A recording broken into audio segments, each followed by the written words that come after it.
Gema Prahara di atas langit Jakarta. 7 tahun pernikahan. Aku selalu berpikir aku adalah wanita paling bahagia di dunia, seorang putri yang melangkah keluar dari dongeng modern. Suamiku, Bima Aditya, adalah seorang arsitek sukses yang cukup ternama di dunianya.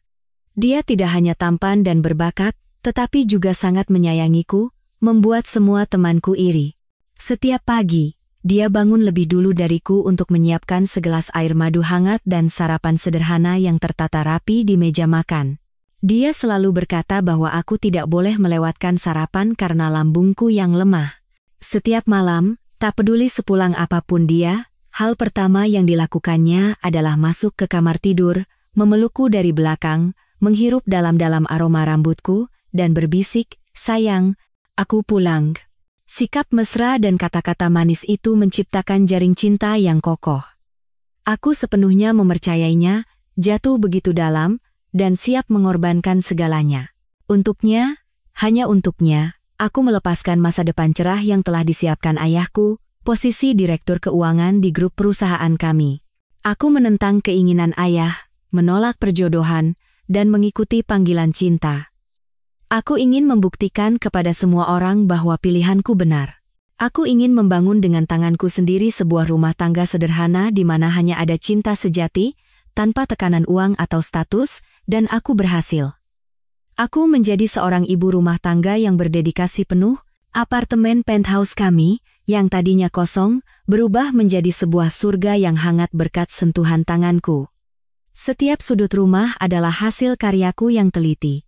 Mulai dari vas bunga lili segar yang diganti setiap hari, hingga meja makan malam yang melimpah dengan lauk pauk favorit Bima, aku hafal setiap detail kecil seleranya. Dari kebiasaannya meminum americano tanpa gula di pagi hari, hingga kebutuhan akan bantal empuk di punggungnya saat membaca buku, hidupku berputar di sekelilingnya. Kebahagiaanku adalah melihat senyum puas di wajahnya saat ia pulang setelah hari yang melelahkan. Sambil memelukku, ia selalu berkata, "Adanya kamu di rumah adalah keberuntungan terbesar dalam hidupku, Ayu Lestari." Dan aku, dengan naifnya, mempercayai kata-kata itu secara mutlak. Kehidupan kami yang tenang terus berjalan seperti itu. Hingga sekitar 6 bulan yang lalu, semua mulai berubah ketika Riana Sari dan putranya yang masih kecil pindah ke apartemen di lantai bawah. Saat pertama kali bertemu, dia sedang berjuang dengan kardus-kardus berat di depan lift. Wajahnya pucat dan lelah, meskipun tetap cantik. Di sampingnya berdiri seorang anak laki-laki kurus dan pemalu berusia sekitar 3 tahun. Tanpa ragu, aku menawarkan bantuan. Dia bilang dia adalah seorang ibu tunggal, bercerai dari suaminya dan pindah ke Jakarta untuk mencari peruntungan sambil membesarkan anaknya sendirian. Kisahnya yang menyedihkan membangkitkan rasa iba di hatiku. Sejak hari itu, aku sering mengunjungi apartemennya untuk membantu ibu dan anak itu. Aku sering membawakan kue untuk putranya, Rizky, atau memasak lebih banyak untuk kubagikan kepada mereka. Aku menganggapnya sebagai adik atau teman dekat, tanpa rasa curiga sedikitpun. Riana juga tampak sangat berterima kasih. Dia selalu mengucapkan terima kasih seolah itu adalah mantra, mengatakan bahwa aku adalah malaikat penolong mereka.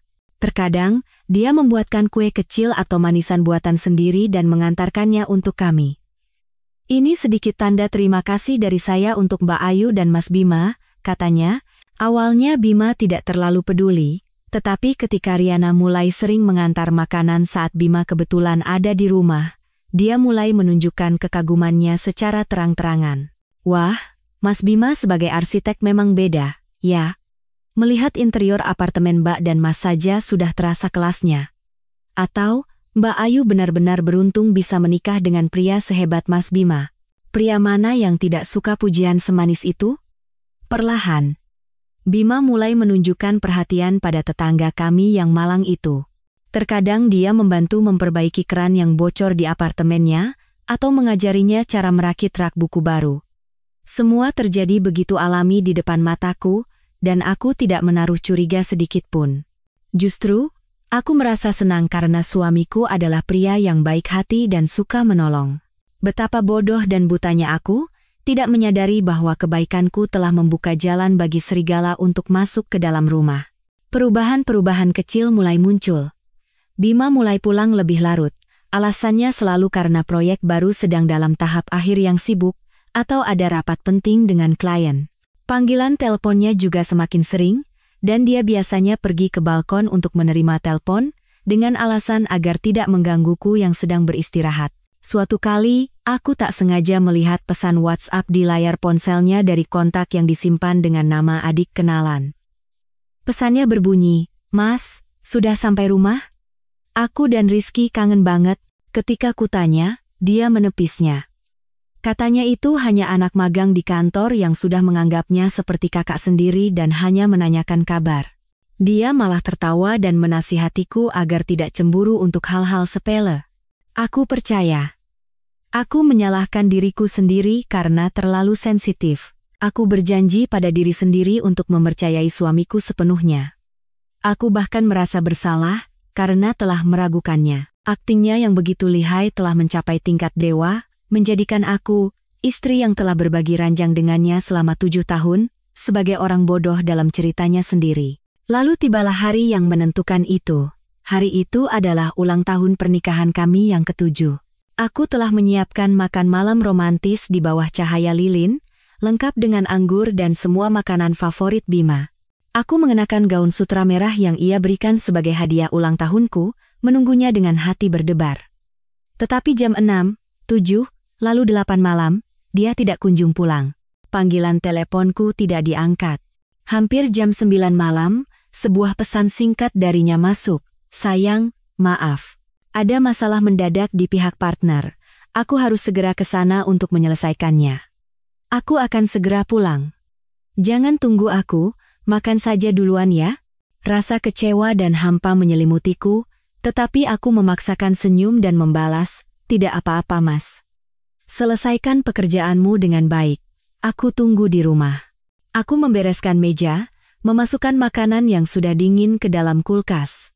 Hatiku terasa kosong. Malam itu, hujan deras tiba-tiba turun. Suara guntur yang menggelegar membangunkanku dari tidur. Aku teringat spray sutra baru yang Bima beli dari Italia, yang tadi pagi kucuci dan kujemur di atap gedung. Itu adalah taman rooftop pribadi khusus untuk penthouse kami.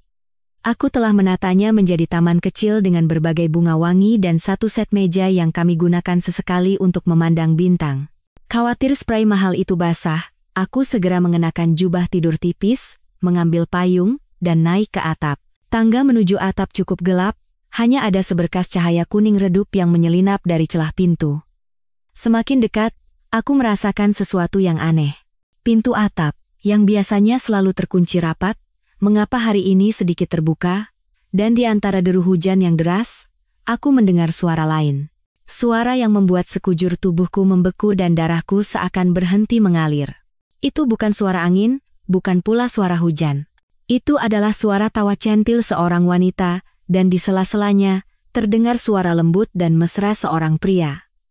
Suara yang tidak mungkin salah ku kenali, suara suamiku, Bima Aditya. Telingaku berdengung.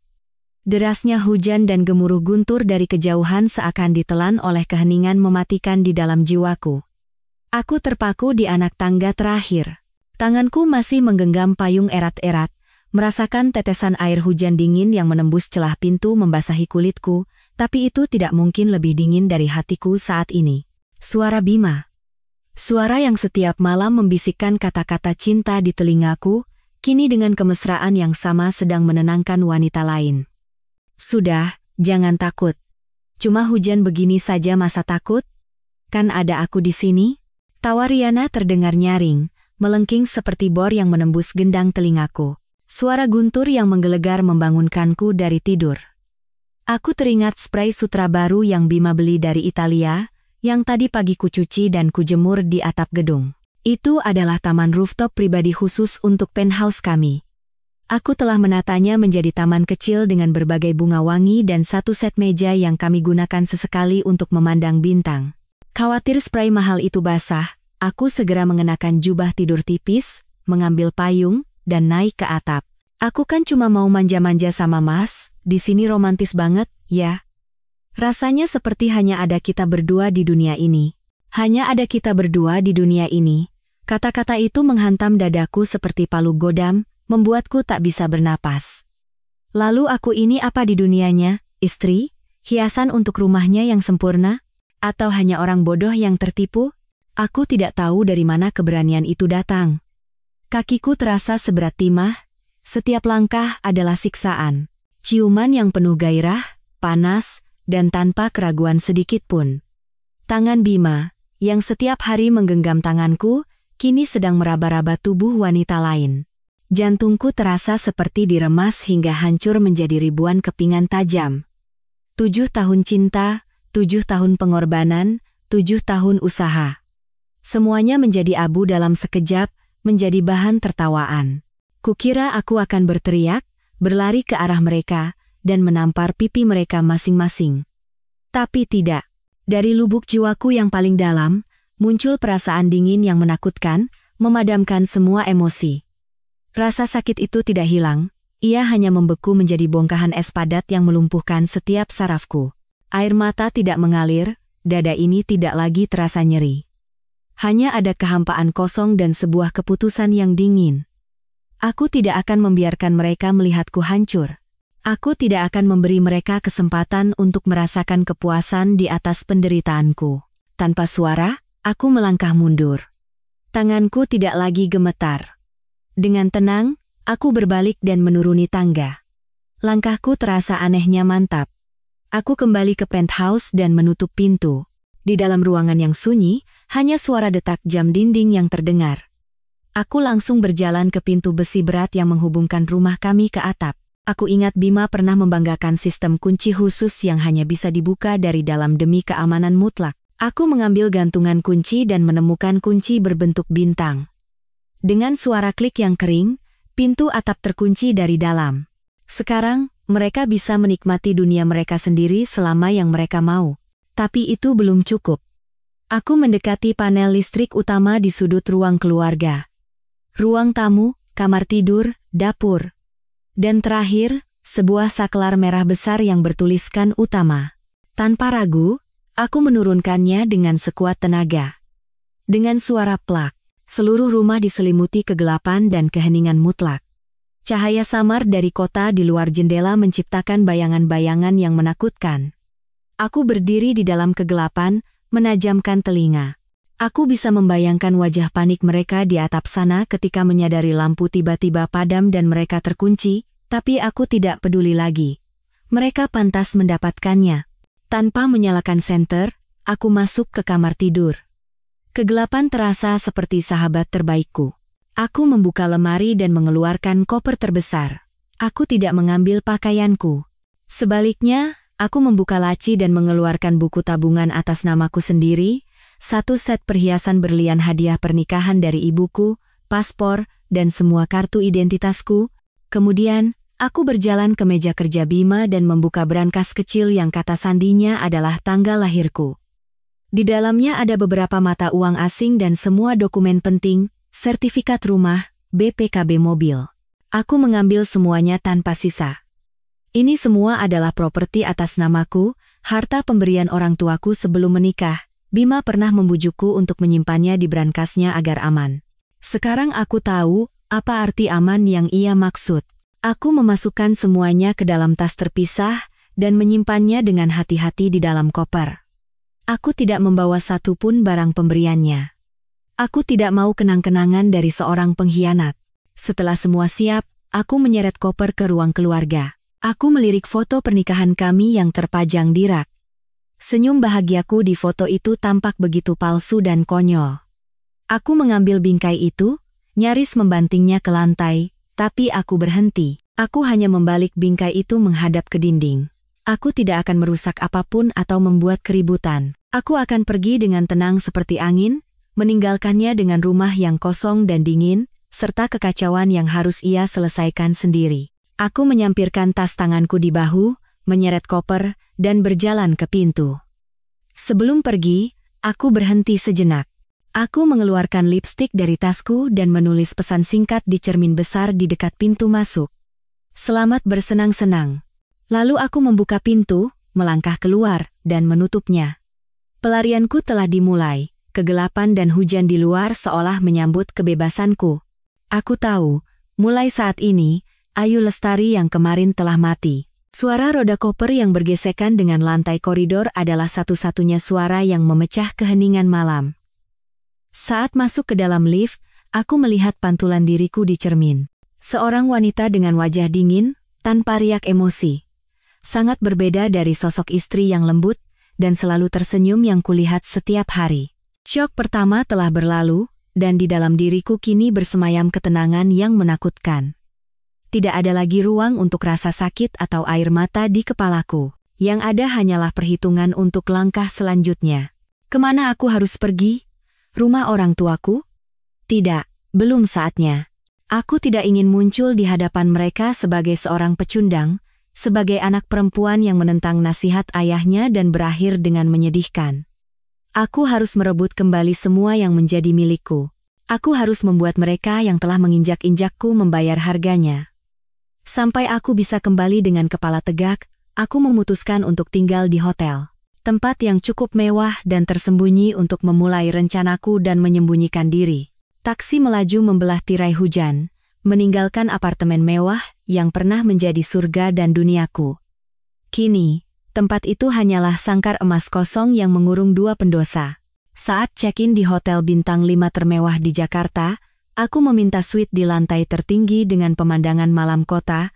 Ruangan yang luas dan megah itu dipenuhi perabotan elegan dan cahaya kuning yang hangat. Dunia yang sangat kontras dengan kehidupan sederhana dan tertutup yang secara sukarela kupilih selama 7 tahun terakhir.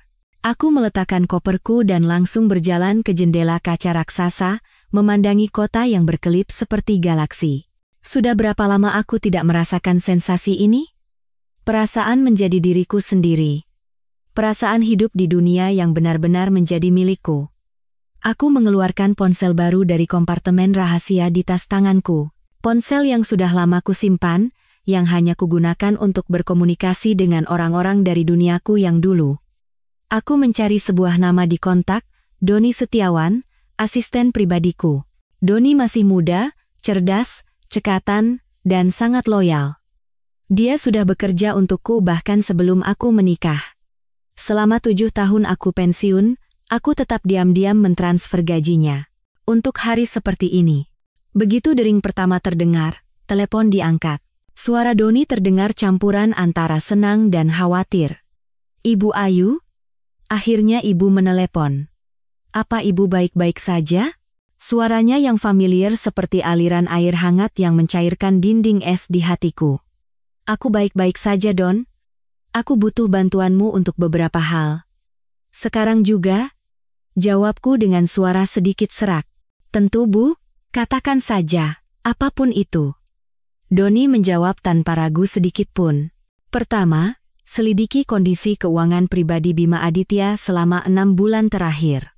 Semua rekening bank, kartu kredit, pinjaman, semua transaksi yang tidak wajar. Kedua, cari semua informasi tentang wanita bernama Riana Sari yang tinggal di apartemen 2405 di bawah unit saya. Masa lalunya, hubungan, status pernikahan, semuanya. Aku mau laporan lengkapnya ada di mejaku besok pagi jam 9. Baik, Bu. Akan segera saya laksanakan, jawab Doni dengan profesional. Dia tidak bertanya mengapa atau menunjukkan rasa ingin tahu. Itulah mengapa aku selalu mempercayainya. Dan Doni, tambahku.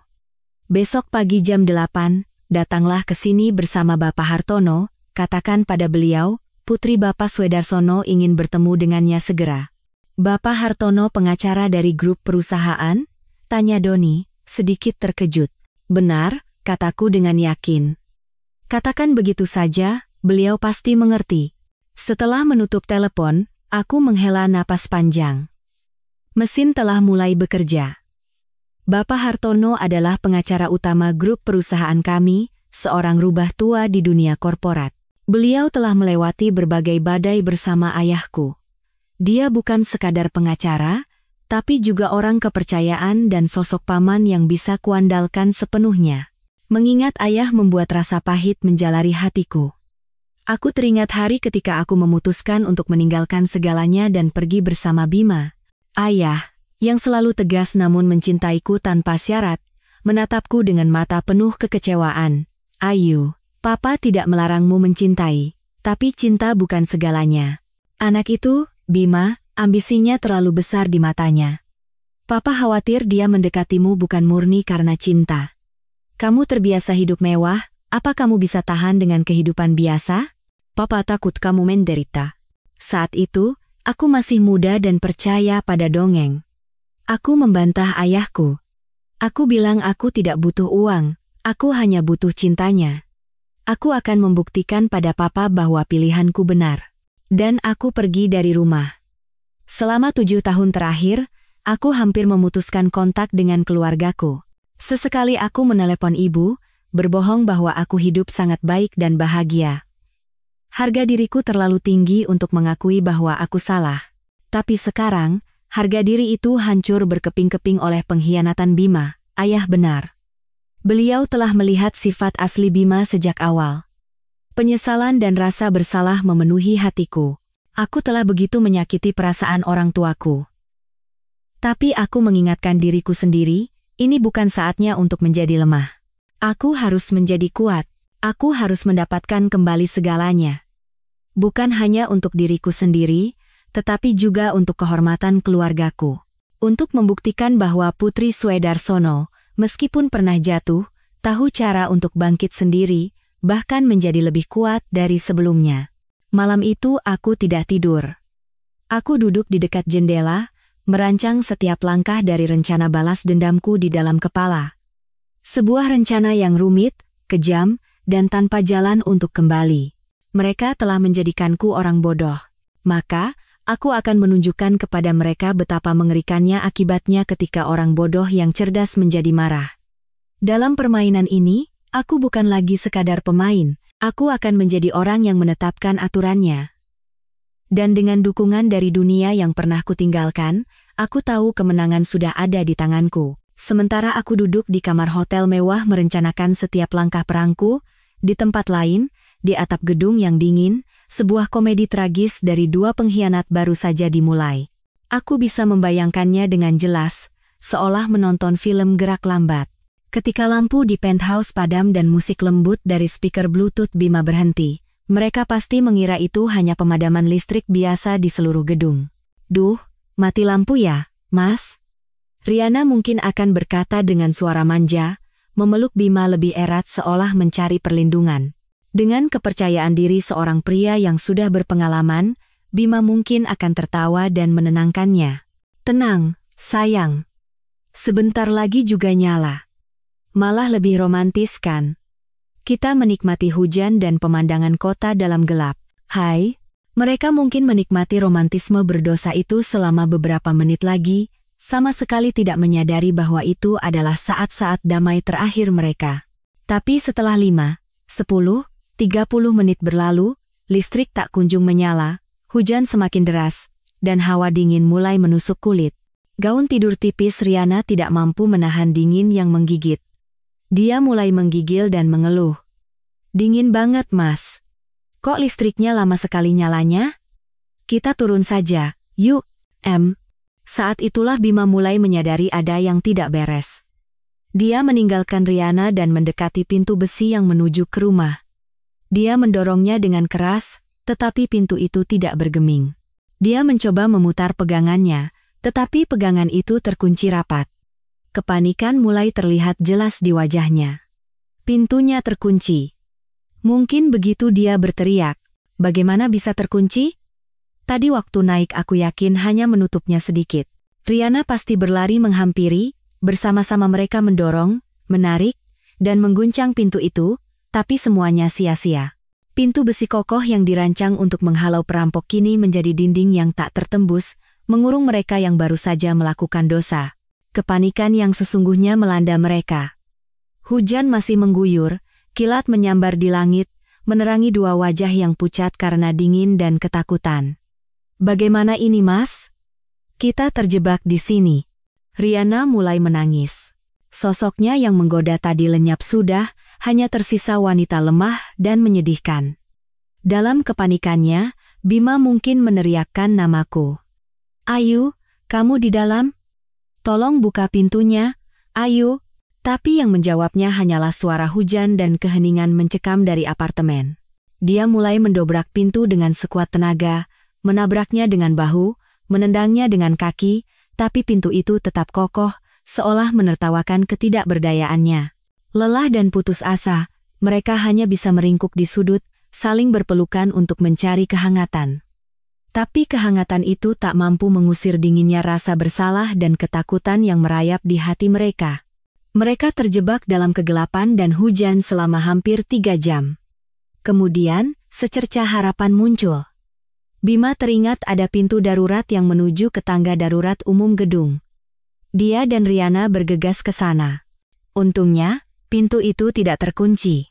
Seperti orang tenggelam yang meraih sedotan, mereka bergegas membuka pintu dan keluar. Dengan sempoyongan, mereka menuruni tangga darurat, tubuh basah kuyup mereka menggigil. Sesampainya di lantai 25, di depan pintu rumah kami, Bima buru-buru memasukkan kuncinya. Pintu terbuka, tapi di dalam tetap gelap gulita dan dingin. Dia meraba-raba dinding, menekan saklar untuk menyalakan lampu. Tidak terjadi apa-apa. Dia menyadari bahwa bukan seluruh gedung yang padam, melainkan hanya rumahnya. Firasat buruk merayap di punggungnya. Dia bergegas ke panel listrik. Sakelar utama berwarna merah berada di posisi off. Dia menaikkannya. Lampu ruang keluarga menyala terang, memperlihatkan pemandangan yang membuat Bima dan Riana terperangah. Rumah yang biasanya rapi dan hangat kini terasa anehnya kosong dan dingin. Foto pernikahan di rak di balik menghadap dinding, dan di cermin besar dekat pintu masuk, tulisan dengan lipstik merah menyala terlihat jelas, "Selamat bersenang-senang." "Ayu di mana?" Bima berteriak, berlari masuk ke kamar tidur. Ruangan itu kosong. Lemari pakaian terbuka lebar, tapi hanya pakaiannya yang tersisa. Kotak perhiasanku kosong. Brankas kecil terbuka, isinya tak bersisa selembar kertas pun, semua jejakku seolah terhapus. Hanya aroma samar bunga lili yang tertinggal di udara. Dia pergi. Dia tahu semuanya. Bima mungkin terduduk di lantai, menjambak rambutnya yang basah kuyup dengan kedua tangan. Kepanikan, ketakutan, dan kemarahan karena tertipu meledak dalam dirinya. Riana berdiri di ambang pintu, wajahnya pucat pasi. "Bagaimana ini, Mas?" Dia tahu semuanya. Dia tidak akan membiarkan kita begitu saja. Dia kan orang kaya, keluarganya. "Diam," Bima membentak, memotong ucapannya. Dia bangkit dan mondar-mandir di kamar seperti binatang yang terkurung. "Tidak, aku tidak bisa membiarkan semuanya hancur begini." Dia mulai menghitung. Dia pasti hanya marah dan pergi. Mungkin ke rumah temannya. Ya, dia meyakinkan dirinya sendiri. Yang harus kulakukan sekarang adalah berpura-pura menjadi korban. Dia berbalik menatap Riana. Tatapannya sudah berubah menjadi tajam dan penuh perhitungan. "Dengar baik-baik. Mulai sekarang, kamu harus memainkan peran sebagai tetangga baik yang khawatir. Dan aku akan menjadi suami malang yang ditinggalkan istri tanpa sepatah kata pun. Kita harus selangkah lebih maju darinya. Kita harus membuat semua orang percaya bahwa dialah yang salah." Begitulah sandiwara kedua mereka dimulai. Bima mengambil ponselnya dan mulai menelepon teman-teman dekatku. Dengan suara penuh kekhawatiran dan penderitaan, dia mengarang cerita bahwa aku tiba-tiba berubah temperamental, marah tanpa alasan, dan kabur dari rumah. Sandiwara korban dipentaskan dengan sempurna, tetapi mereka tidak tahu bahwa satu-satunya penonton sandiwara itu, aku, sedang menyaksikan semuanya dengan tenang dari tempat yang sangat jauh, mempersiapkan serangan balik yang bahkan tidak bisa mereka bayangkan. Keesokan paginya, saat sinar matahari pertama menyinari suite mewahku, aku terbangun oleh suara bel pintu. Doni Setiawan dan Bapak Hartono telah tiba sesuai janji. Aku segera mengenakan jubah mandi sutra dan membuka pintu. Doni membungkuk memberi hormat, satu tangan memegang tas dokumen tebal, tangan lainnya membawa kantong berisi sarapan hangat. Di belakangnya berdiri Bapak Hartono. Usianya sudah lebih dari 60, rambutnya memutih, tapi matanya masih tajam dan cerdas, memancarkan aura seseorang yang terbiasa dengan pertempuran. "Nona Ayu," sapanya dengan suara hangat, matanya menunjukkan keprihatinan tulus seorang senior. Saya sudah dengar garis besarnya dari Doni, kamu pasti sudah banyak menderita. Kehadiran dan kata-katanya seperti obat penenang yang menguatkan hatiku. Silakan masuk, Pak Hartono, Doni. Aku mempersilakan mereka ke sofa besar di ruang keluarga. Sementara Doni menyiapkan sarapan, Bapak Hartono tidak membuang waktu sedetik pun, beliau langsung ke pokok permasalahan. Ceritakan semuanya padaku, semakin detail, semakin baik. Aku menarik napas dalam-dalam dan memulai kisahku selama 7 tahun terakhir. Dari keputusanku untuk kabur dari rumah, kehidupan pernikahan yang tampak sempurna, kemunculan Riana, kejanggalan-kejanggalan yang mencurigakan, hingga malam yang menentukan di atap dan pelarianku. Aku bercerita dengan tenang, tanpa setetes air mata, tanpa sepatah keluhan, aku hanya menyampaikan fakta-fakta yang telanjang dan menyakitkan. Bapak Hartono mendengarkan dengan sangat saksama, sesekali mengangguk, matanya menjadi semakin tajam. Ketika ceritaku selesai, beliau terdiam sejenak, lalu memukul meja pelan. Kurang ajar. Berani-beraninya dia menipu putri Pak Soedarsono. Nyalinya besar sekali. Beliau menoleh padaku dan berkata dengan suara tegas, "Jangan khawatir, serahkan masalah ini padaku. Pria itu dan wanita itu, keduanya akan membayar harganya, tapi pertama-tama, kita harus memotong sumber uangnya. Orang seperti dia, yang ambisius dan hidup dari uang, akan kehilangan segalanya jika kehilangan uang." Itulah yang ada di pikiranku. "Apa yang harus saya lakukan, Pak?" tanyaku. Bapak Hartono menyesap teh yang baru saja disajikan Doni, lalu berkata perlahan, "Rumah dan mobil semua atas nama Nona, harta sebelum menikah, jadi dia tidak punya hak untuk menyentuhnya. Masalahnya adalah rekening bank dan kartu kredit. Kalau tidak salah ingat, Nona pernah memberikan kartu keluarga dari kartu hitam Bank Internasional tanpa batas limit padanya." "Iya, betul." Aku mengangguk. Itu adalah kesalahan terbesarku. Sebuah tanda kepercayaan mutlak yang ternyata dimanfaatkan dengan keji. "Hal pertama yang harus dilakukan," kata Bapak Hartono, "segera telepon manajer cabang bank itu dan minta pemblokiran semua kartu keluarga atas nama Bima Aditya. Sebagai pemegang kartu utama dan nasabah VIP mereka, permintaan Nona akan segera diproses. Bekukan juga rekening bersama kalian." Aku segera melakukan apa yang dikatakannya. Aku menelepon manajer cabang, seorang pria Prancis bernama David, yang sudah cukup akrab denganku. Setelah kujelaskan situasinya secara singkat, dia tidak banyak bertanya dan hanya berkata dengan bahasa Indonesia yang fasih, "Baik, Ibu Ayu. Dalam 5 menit semua akan beres." Benar saja, beberapa menit kemudian, notifikasi dari bank masuk ke ponselku. "Sesuai permintaan Anda, kartu keluarga telah diblokir. Rekening bersama telah dibekukan sementara." Sementara itu, Doni juga telah membuka laptopnya, menunjukkan informasi yang ia kumpulkan semalaman. "Ibu, Pak Hartono, ini laporan awal." Dia memutar layar ke arah kami. Dalam 6 bulan terakhir, Bima menarik uang tunai dalam jumlah besar, total hampir 270 juta rupiah dari rekening bersama tanpa alasan yang jelas. Kartu kredit keluarga telah digunakan lebih dari 550 juta rupiah, sebagian besar untuk pembelian barang-barang mewah seperti tas, jam tangan, perhiasan, dan penginapan di resor bintang 5. Kebetulan, semua pengeluaran ini terjadi pada hari-hari ketika dia berbohong kepada ibu bahwa dia sedang dinas keluar kota. Doni melanjutkan. Mengenai wanita bernama Riana Sari, masa lalunya cukup rumit. Dia bukan ibu tunggal. Dia belum bercerai, suaminya saat ini bekerja di luar negeri. Anak laki-lakinya, Rizky, bukan putra kandungnya, melainkan putra dari adik perempuannya yang meninggal karena kecelakaan, dan dia mengadopsinya. Ada indikasi keterlibatannya dalam beberapa kasus penipuan asmara terhadap pria-pria kaya di masa lalu. Semuanya menjadi jelas. Sebuah sandiwara sempurna telah dirancang untuk menipuku, rasa ibaku telah dieksploitasi dengan kejam. Bagus sekali, Doni. Bapak Hartono mengangguk.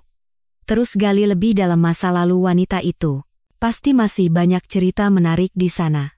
Saat itu juga, aku bisa membayangkan pemandangan di tempat lain. Mungkin Bima sedang membawa Riana berbelanja untuk menebus malam yang mengerikan di atap. Dia dengan percaya diri menyerahkan kartu hitamnya kepada kasir, hanya untuk disambut dengan gelengan kepala dan ucapan, "Maaf, Pak, kartunya ditolak." Wajahnya yang terkejut, bingung, lalu berubah panik ketika semua kartunya yang lain menunjukkan hasil yang sama. Mimpi buruk finansialnya telah resmi dimulai. Serangan balasan pertamaku memang senyap, tapi tepat mengenai titik terlemahnya. Aku tahu, tanpa uang, sifat asli Bima yang tak berdaya namun penuh ambisi akan segera terungkap. Dan hubungan mereka yang terikat oleh uang juga akan retak dengan cepat. Aku menyesap kopiku. Rasa pahitnya tidak menyenangkan, justru terasa manis dengan sedikit rasa kemenangan. Permainan baru saja dimulai, tapi aku tahu aku telah memenangkan ronde pertama dengan sangat gemilang. Beberapa hari berikutnya berlalu dengan sangat tenang. Aku tetap di hotel, bersama Doni dan Bapak Hartono, mengumpulkan lebih banyak bukti dan menyusun strategi untuk pertempuran hukum yang akan datang. Aku memutus semua kontak dengan Bima. Dia pasti sedang meronta-ronta gila-gilaan dalam kekacauan finansial yang kutinggalkan. Aku tahu wataknya, dia tidak akan menyerah begitu saja. Dia pasti mencari segala cara untuk menghubungiku. Tapi ponsel baruku adalah dunia yang berbeda. Dunia yang tidak akan pernah bisa ia jangkau. Keheningan ini justru menjadi siksaan psikologis yang paling efektif. Membiarkannya hidup dalam kecemasan dan ketakutan, tanpa bisa menebak apa langkahku selanjutnya. Sementara itu, tim Doni bekerja sangat efisien. Dia mengerahkan jaringan terbaiknya, bahkan menyewa perusahaan detektif swasta profesional untuk menggali setiap sudut kehidupan Bima dan Riana. Dan apa yang mereka temukan jauh lebih mengerikan dari yang kubayangkan. Suatu sore, Doni datang membawakan sebuah berkas tebal yang dijilid rapi. "Ibu, ini laporan finalnya." Dia berkata dengan ekspresi sedikit serius. "Informasi di dalamnya, sebaiknya ibu siapkan mental." Firasat buruk melintas di benakku. Aku membuka berkas itu. Halaman pertama adalah diagram hubungan Riana yang rumit seperti jaring laba-laba. Tapi yang membuatku terperangah adalah sebuah nama yang familiar, terhubung dengan Riana oleh garis tebal dan dilingkari merah, Bima Aditya. Dan di sebelah namanya, tertulis bukan kata kekasih seperti yang kuduga, melainkan rekan bisnis. Aku bergegas membalik ke halaman berikutnya. Itu adalah salinan kontrak kerjasama yang ditandatangani oleh mereka berdua. Ditandatangani lebih dari setahun sebelum Riana pindah ke gedung kami. Isi kontrak itu sangat jelas. Pihak kedua, Riana Sari, bertanggung jawab untuk mendekati dan menjalin hubungan emosional dengan istri pihak pertama, Bima Aditya, yaitu Ayu Lestari. Tujuan akhirnya adalah membuat Ayu Lestari menuntut cerai, atau menciptakan bukti perselingkuhan di pihak Ayu Lestari untuk memuluskan proses perceraian yang menguntungkan pihak pertama. Jika berhasil, pihak kedua akan menerima 10% dari total nilai aset yang didapatkan pihak pertama setelah pembagian harta gonogini. Seluruh tubuhku gemetar, kertas di tanganku terasa seberat 1 ton. Aku harus membacanya berulang kali untuk bisa mempercayai mataku. Ini bukan perselingkuhan biasa. Ini adalah konspirasi. Sebuah jebakan yang dirancang secara sistematis, lengkap dengan kontrak dan pasal-pasal yang jelas. Suamiku, pasangan hidupku, menyewa wanita lain untuk merayu istrinya sendiri, untuk melakukan sandiwara perselingkuhan, semuanya demi menciptakan alasan untuk bercerai dan merampas hartaku. Rasa jijik bergejolak di dadaku. Dia tidak hanya mengkhianatiku secara emosional, dia mencoba menjebakku. Menjadikanku pihak yang bersalah, agar bisa dengan leluasa mengambil semua yang menjadi milikku. 7 tahun cinta, pengorbananku, semua itu di matanya hanyalah mangsa gemuk, target yang harus dijatuhkan. Kekejaman dan perhitungannya melampaui batas kemanusiaan. Aku mencoba menjaga ketenanganku dan membalik halaman-halaman berikutnya. Berkas itu mengungkap fakta mengejutkan lainnya. Bima Aditya bukanlah arsitek berbakat yang sukses dari hasil kerja kerasnya sendiri seperti yang selalu ia banggakan. Sebagian besar proyek besar yang ia dapatkan selama beberapa tahun terakhir adalah hasil rampasan dari rekan-rekannya dengan cara licik. Berkas itu merinci setidaknya 3 kasus. Bima mencuri ide desain, menyuap pemilik proyek dengan uang, bahkan memalsukan bukti untuk menjatuhkan pesaingnya. Dia membangun kariernya di atas kebohongan dan penderitaan orang lain. Pria yang pernah kukagumi ternyata hanyalah pecundang licik yang terbungkus cangkang palsu yang gemerlap. Bagian terakhir dari berkas itu berisi informasi tentang utang-utang Bima. Dia mengalami kerugian besar akibat investasi saham dan properti, dan memiliki utang dalam jumlah besar kepada rentenir. Itulah alasan dan motif mengapa ia harus menjalankan konspirasi ini dengan segala cara. Dia membutuhkan uangku, sangat banyak uang, untuk menutupi lubang tak berdasar yang ia gali sendiri. Aku menutup berkas itu, aku merasa lemas. Kebenaran itu terlalu kejam dan brutal. Aku telah mencintai dan menikahi iblis, seorang penipu profesional. Semua kenangan indah tentangnya, tentang pernikahan kami, kini menjadi kotor dan palsu. Di sampingku, Doni bertanya dengan cemas, "Ibu baik-baik saja?" Aku menggelengkan kepala, memaksakan senyum, tapi air mata tak bisa lagi kubendung. Namun, itu bukan air mata kelemahan. Itu adalah air mata kemarahan dan kebencian yang telah mencapai puncaknya. "Aku baik-baik saja," kataku, menyeka air mata, suaraku dingin dan tegas. "Aku hanya sedang berpikir, aku harus menyiapkan hadiah yang sangat istimewa untuk merayakan rencana sempurna suamiku. Jika mereka ingin bermain besar, aku akan dengan senang hati ikut bermain, tapi kali ini, aku bukan lagi sekadar bidak catur. Aku akan menjadi orang yang membalikkan seluruh papan catur ini." Api balas dendam di dalam diriku berkobar lebih hebat dari sebelumnya. Dengan bukti-bukti ini di tangan, aku tahu aku tidak hanya bisa membuat Bima bangkrut, aku bisa menjebloskannya ke penjara. Tapi itu terlalu ringan, aku ingin dia merasakan kehancuran perlahan-lahan. Perasaan ditinggalkan oleh seluruh dunia. Merasakan ketidakberdayaan yang ekstrem, seperti yang coba ia lakukan padaku. Setelah syok dari laporan detektif itu mereda, yang tersisa dalam diriku hanyalah tekad dingin dan mati rasa, aku tidak lagi menangis. Air mata adalah untuk yang lemah, dan diriku yang sekarang hanya mengenal tindakan. Bima Aditya membangun karier dan citranya di atas kebohongan dan popularitas. Maka, aku akan memulainya dari sana. Aku akan merobek topeng sempurnanya dan menunjukkan wajah kotor di baliknya kepada seluruh dunia. Tapi aku tidak akan melakukannya dengan gaduh. Serangan frontal akan membuatnya waspada dan bisa menjeratku dalam masalah hukum pencemaran nama baik sebelum aku mengeluarkan bukti pamungkas. Aku akan melakukannya secara perlahan, dengan rapi, seperti racun yang meresap perlahan, dengan cara yang tidak akan pernah bisa ia hentikan. Sepanjang malam aku meneliti komunitas dan portal online tempat Bima sering aktif. Dia adalah orang yang suka pamer, sering berbagi pengalaman, memamerkan bangunan yang ia rancang, dan menulis artikel untuk membangun citra sebagai arsitek muda berbakat yang berdedikasi. Secara khusus, ia memiliki pengaruh yang cukup besar di sebuah forum online anonim untuk para profesional di industri arsitektur, yang diikuti oleh puluhan ribu arsitek, insinyur, dan pelaku industri konstruksi. Ini adalah panggung yang sempurna untuk sandiwaraku. Aku membuat akun anonim baru dengan nama samaran Suara Kebenaran.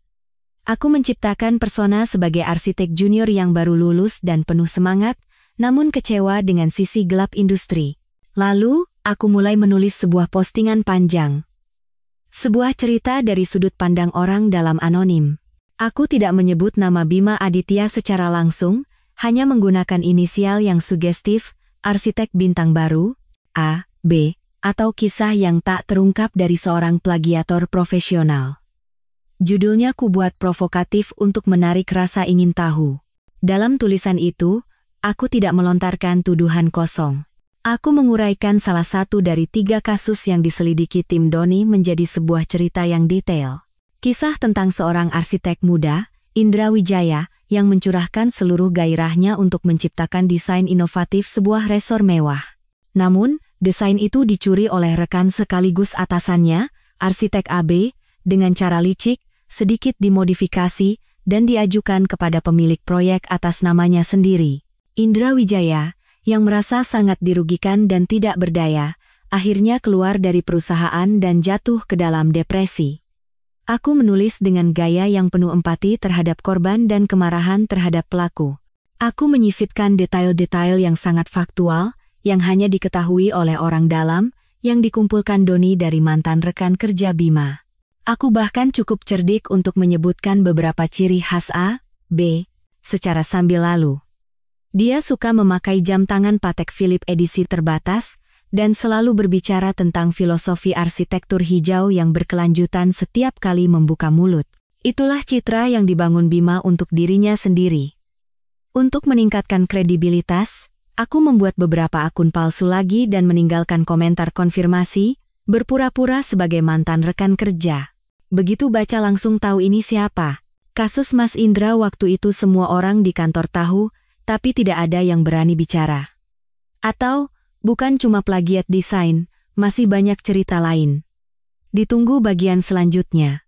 Postingan itu kuunggah pada jam 10 malam, waktu paling aktif di forum tersebut, dan seperti dugaanku, postingan itu langsung menimbulkan badai. Hanya dalam beberapa jam, tulisan itu mendapat ribuan views, ratusan komentar, dan dibagikan berkali-kali. Inisial A, B langsung menjadi topik terpanas. Orang-orang mulai berspekulasi. Dan berkat detail-detail yang sangat khas yang kusebar, nama Bima Aditya dengan cepat disebut-sebut. Awalnya beberapa orang membelanya, mengatakan itu hanya gosip murahan, ada yang mencoba menjatuhkan reputasinya. Namun, sesuatu yang tak terduga terjadi. Sebuah akun dengan nama asli Indra Wijaya meninggalkan komentar singkat namun sangat berbobot. Semua yang tertulis di sini adalah benar. Terima kasih sudah berani bersuara. Dia adalah Indra Wijaya, korban dalam cerita itu. Mungkin setelah bertahun-tahun diam, melihat kisahnya diungkapkan, dia tidak tahan lagi. Komentarnya menjadi palu godam yang menghancurkan semua keraguan. Gelombang kecaman terhadap Bima Aditya menjadi lebih deras dari sebelumnya. Aku duduk di kamar hotel, memantau semuanya dari layar laptop, aku bisa membayangkan wajah Bima sekarang. Dia pasti murka, marah karena difitnah, dan takut karena masa lalu kotornya terbongkar. Dia akan mencoba menghubungi admin forum untuk menghapus postingan itu. Tapi dia tidak tahu, aku sudah mengantisipasinya. Aku sudah mengirimkan tautan tulisan itu ke beberapa teman jurnalis yang khusus meliput bidang arsitektur dan konstruksi. Keesokan paginya, beberapa media berita online kecil mulai mengangkat cerita itu dengan judul yang lebih sensasional, skandal plagiat guncang dunia arsitektur, dua wajah arsitek bintang A, B, bakat atau hasil permainan kotor? Karma, reputasi yang paling Bima agung-agungkan, kini hancur oleh taktiknya sendiri.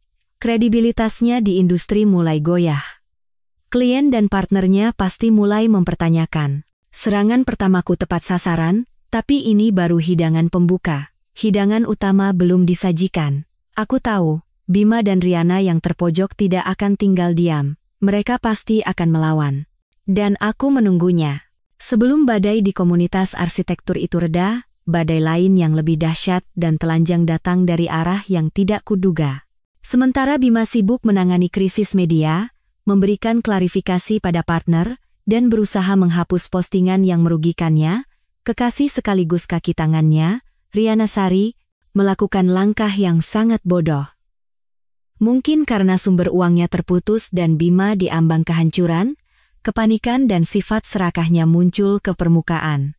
Dia memutuskan untuk bertindak sendiri, mencari jalan selamat untuk dirinya, dan targetnya adalah keluargaku. Dia sama sekali tidak tahu latar belakang keluargaku. Di matanya, aku hanyalah putri dari keluarga kaya yang sudah tidak dianggap, yang telah memutuskan hubungan. Tapi dari keluhan-keluhan Bima, dia tahu aku memiliki kerabat di luar kota, yang digambarkan Bima sebagai orang-orang yang punya sedikit harta, tapi sangat kampungan dan mudah ditipu. Riana menganggap ini sebagai tali penyelamat terakhirnya. Dengan beberapa informasi samar yang pernah Bima sebutkan, dia berhasil menemukan alamat rumah orang tuaku. Sebuah mansion bergaya Prancis kuno di pinggiran Jakarta, tempat yang ayah pilih untuk beristirahat dari hiruk-pikuk kota. Dalam benak piciknya, Riana menganggap itu hanyalah sebuah villa yang sedikit lebih besar milik keluarga desa yang kaya mendadak. Dia memutuskan untuk datang ke sana dan membuat keributan. Berpura-pura menjadi korban malang yang suaminya direbut oleh keponakan mereka, dengan harapan bisa memeras sejumlah uang kompensasi. Dia mempersiapkan sandiwaranya dengan matang. Mengenakan pakaian usang, wajah tanpa riasan yang tampak kuyu dan pucat. Dia bahkan membawa serta keponakannya, Rizky, yang selalu ia jadikan alat. Suatu pagi yang cerah, saat ibuku sedang merawat koleksi anggrek langkanya di taman, Riana muncul di depan gerbang. Dia tidak menekan bel, melainkan mulai berteriak dan meraung-raung, sengaja untuk menarik perhatian para tetangga. Tolong lihat semua. Keponakan dari rumah ini merebut suami orang, menghancurkan rumah tangga saya, dan sekarang dia bersembunyi. Ibu, bapak yang di dalam, tolong keluar, bicara dengan saya. Ibuku, Ibu Swedarsono, adalah seorang wanita yang tajam dan berwibawa. Bukan ibu rumah tangga biasa. Beliau adalah wakil direktur utama grup perusahaan kami, wanita yang ikut membangun kerajaan bisnis ini dari nol bersama ayah. Mendengar keributan itu, beliau hanya mengerutkan kening dan memberi isyarat kepada asisten rumah tangga untuk membuka gerbang. Melihat gerbang terbuka, Riana bersorak dalam hati seolah menemukan tambang emas. Dia menggandeng Rizky, berjalan sempoyongan masuk ke halaman, dan langsung berlutut di depan ibuku, matanya berkaca-kaca. Ibu, tolong tegakkan keadilan untuk saya. Keponakan ibu, Ayu Lestari, telah merebut suami saya, ayah dari anak ini. Sekarang dia kabur, membuat suami saya hancur, dan kami berdua tidak punya siapa-siapa lagi. Ibu kan juga seorang wanita, tolong kasihanilah kami. Tolong bilang pada anak itu untuk mengembalikan suami saya. Ibuku hanya diam menyaksikan sandiwaranya. Tatapannya setajam pisau, seolah mampu menembus isi hati lawan bicaranya. Beliau duduk dengan tenang di kursi batu di taman, memberi isyarat kepada asisten rumah tangga untuk membawakan secangkir teh hangat. Berdirilah, ibuku akhirnya membuka suara. Suaranya tidak dingin, tidak juga panas, tapi memiliki bobot yang tak terlihat. Kami tidak punya kebiasaan membiarkan tamu berlutut di rumah ini. Jadi, putriku Ayu adalah keponakanmu? Iya, Bu, benar. Jawab Riana cepat, mengira dia berada di jalur yang benar. Dia bilang ibu adalah kerabatnya yang tinggal di luar kota. Begitu, ibu menyesap tehnya, lalu meletakkan cangkirnya perlahan. Kalau begitu, sepertinya kamu salah orang, Ayu bukan keponakanku. Riana membeku, wajahnya bingung. Hah? Bu bukan? Karena dia putri kandungku, potong ibuku. Suaranya masih tenang, tapi setiap kata yang keluar seperti palu. Ayu Lestari adalah putri satu-satunya dari saya dan Swedarsono, pemilik Nusantara Group. Sekarang, kamu ini siapa? Berani-beraninya datang ke sini dan memfitnah putriku. Seluruh tubuh Riana membeku seperti batu. Matanya terbelalak, mulutnya menganga, tak bisa berkata-kata. Pemilik Nusantara Group, putri satu-satunya? Kata-kata itu seperti guntur yang menggelegar di telinganya. Siapa sebenarnya yang baru saja ia tantang? Melihat Riana yang linglung, ibuku melanjutkan, suaranya menjadi beberapa tingkat lebih dingin. Katamu putriku merebut suamimu? Jadi, siapa suamimu? Bekerja di mana? Mana surat nikah kalian? Bisa kau tunjukkan padaku? Suami saya, Bima Aditya. Seorang arsitek, gagap Riana. Oh, Bima Aditya, ibuku tertawa sinis. Arsitek tak berguna yang membuat putriku meninggalkan segalanya untuk mengikutinya? Aku tahu pria itu, jadi, mana surat nikahmu? Atau jangan-jangan kamu ini hanya seorang wanita simpanan yang mengganggu kebahagiaan orang lain, dan sekarang datang berpura-pura menjadi korban? Setiap kata ibuku seperti tamparan tak terlihat yang mendarat di pipi Riana. Semua kalimat yang telah ia siapkan menjadi tak berarti. Sandiwaranya hancur total di hadapan lawan yang kelasnya terlalu jauh berbeda. Kemudian ibuku bangkit dan mendekati Riana. Tatapannya sedingin es. Kau pikir aku tidak tahu siapa kau? Riana Sari, 28 tahun, asal dari Jawa Tengah. Suami sah saat ini bekerja sebagai insinyur di Jepang, status belum bercerai. Pernah tersangkut kasus penipuan dan penggelapan, catatan kriminal 1 kali, masa percobaan. Ibu menyebutkan data dirinya satu persatu. Informasi yang dikirimkan Doni padaku, dan telah kuteruskan pada ibuku. Riana hancur total. Dia terduduk di tanah, gemetaran, tidak lagi berani menatap ibuku. Kau dan si Bima itu bersekongkol menipu putriku, kan? Kau pikir kami tidak akan tahu? Kata ibuku dengan suara mengancam. Aku beri kau pilihan. Pertama, enyah dari sini sekarang juga, dan jangan pernah muncul lagi di hadapan putriku. Kedua, aku panggil polisi. Dengan catatan kriminalmu dan bukti-bukti yang kami miliki, menurutmu berapa tahun kau akan membusuk di penjara? Tak perlu kata-kata lagi. Seperti tikus yang terpojok, Riana buru-buru bangkit, menarik tangan Rizky yang menangis ketakutan, dan berlari sempoyongan keluar gerbang. Dia lari seperti dikejar hantu, tanpa menoleh ke belakang. Sandiwaranya berakhir dengan sangat tragis. Ibuku hanya berdiri menatap kepergiannya. Tak ada sedikit pun rasa kasihan di matanya. Beliau mengeluarkan ponsel dan menelepon kepala keamanan grup perusahaan. Tambahkan 2 personel keamanan di sini. Mulai sekarang, jangan biarkan orang asing mendekati area ini, terutama wanita bernama Riana Sari. Ibuku telah turun tangan, dan aku tahu, jika ibuku sudah turun tangan, hanya ada satu jalan bagi musuh, kehancuran. Kekalahan telak Riana di hadapan orang tuaku menjadi pukulan telak bagi aliansi kejahatan mereka dengan Bima Aditya. Setelah mengetahui identitas asliku, Riana hancur total dan gemetar ketakutan. Dia tidak lagi berani berbuat ulah, hanya bersembunyi dalam ketakutan akan digerebek polisi suatu hari nanti. Hubungannya dengan Bima pun hancur berantakan. Pertengkaran hebat terjadi. Riana menuduh Bima telah menipunya, menyeretnya ke dalam pertarungan dengan kekuatan raksasa yang tidak mungkin mereka lawan. Bima menyalahkan Riana karena bertindak bodoh dan gegabah, membuat segalanya menjadi lebih buruk. Cinta mereka yang dibangun di atas kebohongan dan perhitungan, pecah seperti gelembung sabun di hadapan badai. Sementara itu, Bima benar-benar terpojok. Badai media yang melanda komunitas arsitektur tidak berhenti. Kredibilitasnya di industri hancur lebur. Para partner membatalkan kontrak satu persatu, proyek-proyek terhenti, dan aliran dana dariku telah terputus. Tanggal jatuh tempo utang rentenir semakin dekat. Preman-preman berwajah sangar mulai berkeliaran di depan kantor dan rumahnya, menagih utang, pekerjaan, uang, cinta, dan kini ketakutan akan kekuatan keluargaku. Tekanan dari segala arah mendorong Bima ke jurang kegilaan. Dia tidak bisa makan, tidak bisa tidur, berat badannya turun drastis, dan penampilannya yang dulu necis dan percaya diri lenyap sudah. Yang tersisa hanyalah sosok kuyu dengan mata yang selalu merah karena cemas dan kurang tidur. Dalam keputusasaan dan tanpa jalan keluar, Bima melakukan hal paling bodoh, sebuah tindakan yang menjadi paku terakhir di peti matinya. Dia tahu bahwa salah satu aset terbesarku atas namaku adalah sebidang tanah di kawasan premium Jakarta Selatan. Tanah emas bernilai puluhan miliar rupiah, hadiah dari ayahku. Dia punya ide gila, memalsukan tanda tanganku untuk menjual tanah itu. Dia pikir, jika berhasil mendapatkan uang itu, dia bisa melunasi semua utang dan kabur jauh-jauh, memulai hidup baru di tempat lain.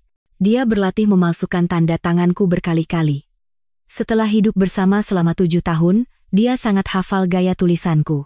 Dia yakin bisa membuat tanda tangan palsu yang sempurna, yang tidak akan bisa dikenali siapapun. Dia menghubungi seorang notaris di sebuah kantor hukum kecil yang sudah lama ia pelihara.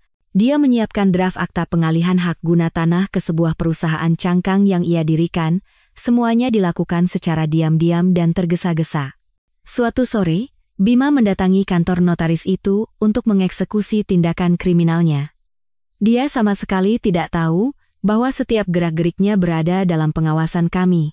Bapak Hartono yang cerdik sudah menduga, Bima mungkin akan melakukan hal nekat terhadap aset-aset atas namaku.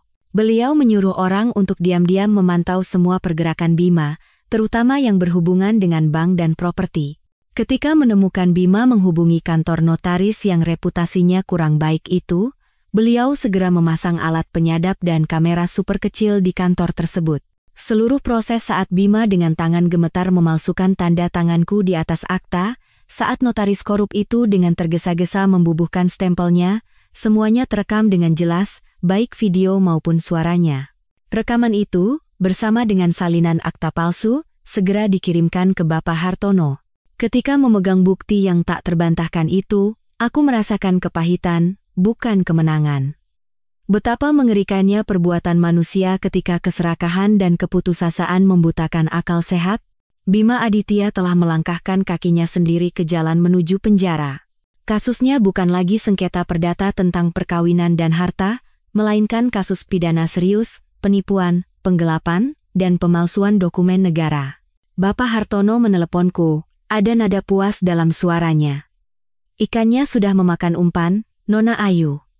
Kali ini, tidak ada jalan keluar baginya. Apa langkah kita selanjutnya, Pak? Tanyaku. Kita tidak akan langsung melapor ke polisi, katanya dengan suara penuh perhitungan. Biarkan dia percaya rencananya berhasil untuk sementara, biarkan dia hidup dalam ilusi dan harapan selama beberapa hari, kita akan meledakkan kartu truf ini pada saat yang paling tepat, saat yang bisa menimbulkan kerusakan terbesar.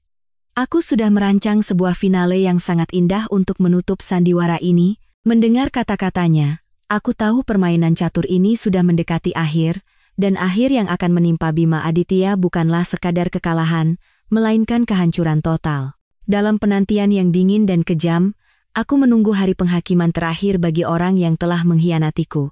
Setelah berhasil memalsukan tanda tangan, Bima Aditya seolah mendapatkan kembali sedikit kepercayaan dirinya. Dia pikir dia telah memegang kunci untuk menyelesaikan semua masalahnya. Dia segera membawa akta palsu itu ke bank dan berhasil mendapatkan pinjaman dalam jumlah besar dengan jaminan tanah tersebut. Dengan uang itu, dia melunasi utang-utangnya kepada rentenir, meredakan ancaman yang paling mendesak. Dia juga mulai mencari informasi tentang imigrasi ke negara yang tidak memiliki perjanjian ekstradisi dengan Indonesia, merencanakan kehidupan barunya. Dia menghabiskan hari-hari terakhir kebebasannya dalam ilusi yang manis, sama sekali tidak menyadari jaring tak terlihat yang sedang mengencang di sekelilingnya. Sementara itu, aku meninggalkan hotel dan kembali ke rumah orang tuaku. Aku memutuskan sudah saatnya menghadapi kenyataan dan kembali menjadi diriku yang sesungguhnya. Kepulanganku bukan lagi pelarian, melainkan kepulangan seorang pemenang. Ayah, yang telah mendengar semua cerita dari ibu dan laporan dari Bapak Hartono, hanya memelukku tanpa kata. Anak papa sudah dewasa, katanya dengan suara yang bercampur antara bangga dan sedih. Maafkan papa tidak bisa melindungimu lebih awal. Ini bukan salah papa, jawabku. Ini salahku yang terlalu naif. Tapi sekarang, aku sudah belajar. Babak baru dalam hidupku dimulai. Aku bukan lagi seorang ibu rumah tangga. Aku mulai terlibat dalam urusan grup perusahaan bersama orang tuaku. Pengetahuan keuangan yang kupelajari di universitas dan pengalaman mengelola rumah tangga selama 7 tahun, meskipun bidangnya berbeda, ternyata sangat membantuku. Aku cepat beradaptasi dengan pekerjaan, memberikan pandangan-pandangan tajam, dan mendapatkan rasa hormat dari para staf. Aku menemukan kembali diriku yang sebenarnya, Ayu Lestari yang cerdas, tegas, dan berwibawa. Lalu Bapak Hartono berkata, sudah saatnya pertunjukan ini diakhiri. Kita butuh panggung, katanya dalam sebuah rapat antara kami bertiga, aku, ayah, dan beliau. Panggung yang sangat besar, di mana semua orang bisa menyaksikan kejatuhannya. Ruang sidang terlalu kering, kurang menarik perhatian media, kita butuh sebuah acara yang tidak mungkin ia tolak. Sebuah ide muncul di kepalaku. Bagaimana dengan pesta amal? Usulku. Setiap tahun, Nusantara Group kan mengadakan gala amal untuk penggalangan dana bagi anak-anak kurang mampu. Tahun ini, kita buat skalanya lebih besar, undang semua tokoh bisnis, media, dan bahkan para influencer. Ayah dan Bapak Hartono saling berpandangan, lalu mengangguk bersamaan. Ide bagus, kata Bapak Hartono. Sebuah pesta amal yang bersifat kemanusiaan, akan menjadi latar yang sempurna untuk merobek topeng seorang manusia yang tidak manusiawi. Dia tidak akan bisa menolak untuk hadir. Jika menolak, dia akan mengasingkan dirinya sendiri dari masyarakat dan menjadi bulan-bulanan semua orang. Rencana berjalan cepat. Nusantara Group mengumumkan penyelenggaraan gala amal, Sayap Harapan, dan acara itu dipromosikan secara besar-besaran di semua media. Undangan dikirimkan ke seluruh kalangan atas Jakarta. Dan tentu saja, satu undangan yang dirancang khusus dan mewah, diantarkan langsung ke tangan Bima Aditya. Ketika menerima undangan itu, Bima sangat terkejut. Dia tidak mengerti mengapa aku mengundangnya. Namun, tak lama kemudian, keangkuhan dan ilusinya membutakan akal sehatnya. Dia menganggap ini sebagai sinyal rekonsiliasi. Dia pikir, setelah melewati berbagai badai, aku menyadari tidak bisa hidup tanpanya dan memberinya kesempatan untuk kembali. Dia juga menganggap ini sebagai kesempatan emas untuk tampil kembali di hadapan publik, meredam gosip-gosip miring, dan memulihkan citranya sebagai arsitek sukses. Tanpa ragu sedikit pun, dia memutuskan untuk hadir. Dia bahkan membujuk Riana untuk ikut. Awalnya Riana sangat takut, tapi Bima melukiskan masa depan yang cerah untuknya. Jangan khawatir, hatinya sudah luluh. Kita datang ke sana, mainkan sandiwara yang indah. Aku akan meminta maaf, dan kau juga berpura-pura menyesal. Di depan begitu banyak orang, dia tidak mungkin tega berbuat kejam pada kita. Ini kesempatan terakhir kita untuk membalikkan keadaan. Avai, Riana, yang hasratnya akan kemewahan dan kesombongan sangat besar, akhirnya terbujuk. Dia juga ingin sekali menginjakan kaki di acara semewah itu, berdiri di samping Bima sebagai pasangannya. Mereka sama sekali tidak tahu bahwa undangan itu bukanlah ranting zaitun perdamaian, melainkan surat vonis mati, undangan untuk menghadiri pemakaman kehormatan mereka sendiri. Pesta takdir telah disiapkan, panggung telah didirikan, para aktor utama dan pendukung telah siap. Tinggal menunggu waktu pembukaan, di mana sandiwara paling tragis akan dipentaskan. Aku berdiri di depan cermin, memeriksa penampilanku untuk terakhir kalinya. Dalam balutan gaun malam berwarna hijau zamrud, dengan rambut yang ditata anggun, aku tampak seperti seorang ratu yang akan menghadapi pertempuran terakhir. Dan aku tahu, malam ini, aku akan menjadi pemenangnya. Gala amal sayap harapan diadakan di ballroom termegah sebuah hotel bintang 5. Chandelier kristal yang berkilauan, alunan musik klasik yang merdu, anggur terbaik, dan orang-orang berbusana glamor. Semuanya menciptakan pemandangan yang mewah dan berkelas. Sebagai perwakilan keluarga dan penyelenggara acara, aku berdiri bersama orang tuaku di lobi menyambut para tamu. Setiap tamu yang datang menyalamiku, memuji kemunculanku kembali yang mengesankan dan makna dari acara amal ini. Aku hanya tersenyum, senyum yang tenang namun penuh penantian. Mataku sesekali melirik ke arah pintu, mencari dua tokoh utama malam ini. Dan akhirnya, mereka tiba. Kehadiran Bima Aditya dan Riana Sari di ballroom menarik cukup banyak perhatian. Bima mengenakan setelan jas bermerek, berusaha tampil percaya diri dan necis. Riana mengenakan gaun malam yang terlalu terbuka dengan riasan tebal, mencoba berakting seperti nyonya sosialita, namun terlihat norak dan canggung di antara para istri pejabat dan pengusaha sejati.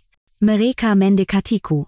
Bima memasang senyum penuh penyesalan, merendahkan suaranya dengan nada teatrikal. Ayu, terima kasih sudah mengundangku. Aku tidak membiarkannya menyelesaikan kalimatnya. Dengan gestur sosial yang dingin, aku mengulurkan tangan. Selamat malam, Bapak Bima Aditya, Ibu Riana Sari, terima kasih telah memeriahkan acara kami. Sikapku yang dingin membuat Bima tertegun sejenak, sementara Riana menatapku dengan mata penuh iri. Orang tuaku di sampingku hanya mengangguk acuh tak acuh sebagai sapaan, lalu berbalik menyambut tamu lain. Mereka diabaikan total, diperlakukan tidak lebih dari tamu biasa. Pesta berlanjut dengan pertunjukan meriah dan lelang amal yang panas. Bima dan Riana duduk di meja sudut, namun setiap gerak-gerik mereka tidak luput dari pandanganku. Aku melihat Bima terus menatapku dengan mata penuh harap. Avai, Riana, yang hasratnya akan kemewahan dan kesombongan sangat besar, akhirnya terbujuk. Dia juga ingin sekali menginjakan kaki di acara semewah itu, berdiri di samping Bima sebagai pasangannya. Mereka sama sekali tidak tahu bahwa undangan itu bukanlah ranting zaitun perdamaian, melainkan surat vonis mati, undangan untuk menghadiri pemakaman kehormatan mereka sendiri. Pesta takdir telah disiapkan, panggung telah didirikan, para aktor utama dan pendukung telah siap. Dia masih berkhayal bahwa aku akan memanggilnya ke atas panggung, memberinya kesempatan untuk meminta maaf, dan melakukan sandiwara rekonsiliasi. Tapi dia salah. Ketika pesta mencapai acara puncak, aku naik ke atas panggung sebagai penyelenggara. Lampu sorot menimpaku, dan semua mata di ballroom tertuju padaku. Para tamu yang terhormat, Aku memulai melalui mikrofon. Suaraku bergema kuat dan berwibawa. Hadirin sekalian, kisah tentang kebaikan dan berbagi selalu memberikan inspirasi tanpa akhir. Namun, di baliknya, selalu ada juga kisah tentang kebohongan dan pengkhianatan. Kisah-kisah semacam itu, meskipun menyakitkan, menjadi pelajaran mahal yang membuat kita lebih menghargai nilai-nilai sejati. Dan malam ini, saya ingin berbagi dengan Anda sebuah kisah. Kisah tentang hidup saya sendiri. Seluruh ballroom mulai berbisik. Orang-orang tidak mengerti apa yang akan kulakukan. Bima dan Riana pun membeku. Firasat buruk mulai menyelimuti mereka. Aku memberi isyarat kepada tim teknis. Layar LED raksasa di belakangku menyala. Bukan foto anak-anak kurang mampu seperti yang diharapkan semua orang, melainkan gambar sepasang pria dan wanita di atap yang basah oleh hujan di tengah malam, sedang bermesraan. Mereka adalah Bima Aditya dan Riana Sari. Seruan kaget terdengar dari seluruh ballroom. Bima dan Riana sontak berdiri dari kursi mereka, wajah mereka pucat pasi. Video terus diputar tanpa suara, dengan teks narasi yang mengalir, menceritakan kisah seorang istri yang mengorbankan segalanya untuk suaminya, namun dikhianati oleh suaminya dan tetangga yang ia tolong dengan tulus. Adegan video berganti. Layar kini menampilkan kontrak kerjasama antara Bima dan Riana, dengan pasal-pasal menjijikkan yang diperbesar.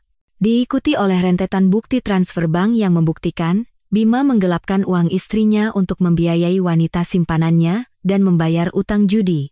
Lalu, bukti-bukti yang mengungkap bagaimana Bima mencuri kekayaan intelektual rekannya untuk membangun kariernya. Semuanya disajikan dengan jelas dan runut, seperti surat dakwaan yang tajam. Penonton di ballroom berubah dari kaget menjadi marah, bisikan-bisikan kecaman mulai terdengar semakin keras. Ya Tuhan, tidak bisa dipercaya. Manusia macam apa dia? Dan wanita itu, tadinya kukira kasihan, ternyata begitu licik. Tapi itu belum semuanya. Layar beralih ke adegan terakhir. Video jernih dari kamera tersembunyi di kantor notaris. Bima Aditya, dengan tangan gemetar, memalsukan tanda tanganku di atas akta jual beli tanah. Itu adalah pukulan telak. Dan inilah, hadirin sekalian, suaraku mengatasi semua kebisingan, terdengar dingin dan tegas, pria yang kucintai dengan segenap hatiku, sedang melakukan penipuan, memalsukan tanda tangan istrinya demi merampas aset terakhirnya. Ini bukan hanya pelanggaran moral, tapi juga pelanggaran hukum yang serius. Video berakhir, dan keheningan mematikan menyelimuti ballroom. Semua mata, ratusan pasang mata, kini tertuju pada Bima Aditya dan Riana Sari. Tatapan yang penuh dengan penghinaan dan rasa jijik. Finale termegah bukanlah dengan air mata atau kelemahan, melainkan dengan kebenaran. Kebenaran yang telanjang dan tak terbantahkan. Sandiwara mereka telah berakhir, dan akhirnya sungguh memalukan. Begitu layar LED padam dan lampu ballroom kembali menyala, segalanya meledak. Keheningan awal segera berubah menjadi gelombang kemarahan yang dahsyat. Bisikan dan kecaman tanpa ampun menghujani Bima Aditya dan Riana Sari. Mereka berdiri di tengah ballroom, seperti dua pesakitan yang diadili di depan umum. Wajah Bima pucat seperti kertas, tubuhnya gemetar tak terkendali, dan keringat dingin membasahi dahinya. Dia mencoba membela diri dengan tergagap, tetapi tidak ada suara yang keluar dari tenggorokannya yang tercekat. Riana hancur total, ia jatuh terduduk di lantai, menangis histeris sambil menutupi wajahnya dengan kedua tangan. Tangisannya memilukan, tapi tak mengundang sedikit pun simpati dari orang-orang di sekitarnya. Aku masih berdiri di atas panggung, dengan tenang menatap tragedi yang kusutradarai sendiri. Tidak ada rasa kemenangan. Hanya ada rasa dingin yang hampa. Inilah akhir yang pantas mereka dapatkan. Bima Aditya, saya tidak menyangka Anda orang seperti itu. Seorang pengusaha senior, yang merupakan partner penting Bima, bangkit berdiri dan menunjuk ke arahnya, suaranya penuh kekecewaan dan amarah. Kontrak desain untuk resor baru grup kami, saya batalkan hari ini juga. Kami tidak akan pernah bekerja sama dengan orang yang tidak bermoral seperti Anda. Pernyataannya seperti tembakan pembuka. Segera, beberapa partner lain ikut berdiri, satu persatu mengumumkan pemutusan semua hubungan bisnis dengan Bima. Perusahaan kami juga. Proyek yang sedang berjalan akan kami cari kontraktor lain untuk menggantikannya. Kami akan mempertimbangkan gugatan atas kerugian yang Anda sebabkan. Karier Bima, yang dibangun dengan susah payah di atas kebohongan dan tipu daya, runtuh dalam hitungan menit seperti istana pasir di hadapan ombak. Tapi itu bukan yang terburuk. Di tengah kekacauan itu, pintu utama ballroom terbuka lebar. 2 orang petugas polisi berseragam masuk dengan wajah serius. Di belakang mereka, mengikuti Bapak Hartono.